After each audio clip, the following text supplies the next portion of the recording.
کبیروالا سے ابرار حسین کے مطابق شاعر مشرق مفکر پاکستان علامہ محمد اقبال کا 146واں یوم پیدائش عقیدت و احترام سے منایا گیا۔ کبیروالا کے نجی تعلیمی ادارے بیگن ہوم میں تقریب کا اہتمام کیا گیا، جس میں اسکول کے طلباء نے تقریر اور ملی نغموں پر ٹیبلوز پیش کیے۔ اسکول کے مینیجنگ ڈائریکٹر طاہر اقبال معصومی اور پرنسپل میڈم انیلا صدف نے مفکر پاکستان علامہ محمد اقبال کی یوم پیدائش کی تقریب سے خطاب کرتے ہوئے کہا کہ اللہ تعالیٰ نے اقبال کو عظیم شاعرانہ خوبیوں سے نوازا تھا۔ آپ نے شاعری کو قوم و ملت کی خدمت کا ذریعہ بنایا۔ علامہ اقبال نے ہمیشہ مسلمانوں کو صرف اسلامی پرچم تلے جمع ہونے کا درس دیا۔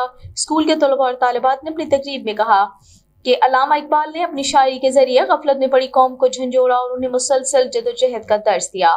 انہوں نے مسلمانوں کو سمجھایا کہ یہ ساری کائنات انہی کے لیے بنائی گئی ہے۔